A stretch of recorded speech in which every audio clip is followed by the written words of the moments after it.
Hello दोस्तों, आज की कहानी है मंदबुद्धि। विद्यालय में सब उसे मंदबुद्धि कहते थे। उसके गुरुजन भी उससे नाराज रहते थे क्योंकि वह पढ़ने में बहुत कमज़ोर था और उसकी बुद्धि का स्तर औसत से भी कम था। कक्षा में उसका प्रदर्शन हमेशा की खराब रहता था और बच्चे उसका मजाक उड़ाने से कभी नहीं चूकते थे। पढ़ने जाना तो मानो एक सजा के समान हो गया था।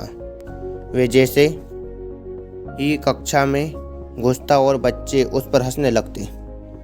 कोई उससे महामूर्ख तो कोई उसे बेलों का राजा कहता।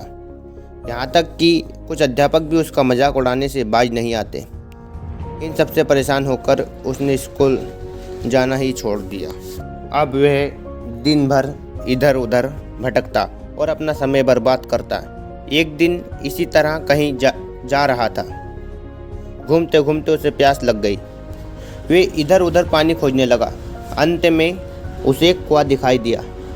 वह वहां गया और कुएं से पानी खींचकर अपनी प्यास बुझाई।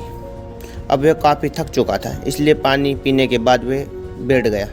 तभी उसकी नज़र पत्थर पर पड़े उस निशान पर गई जिस पर बार बार कुएं से पानी खींचने की वजह से रस्सी का निशान बन गया था।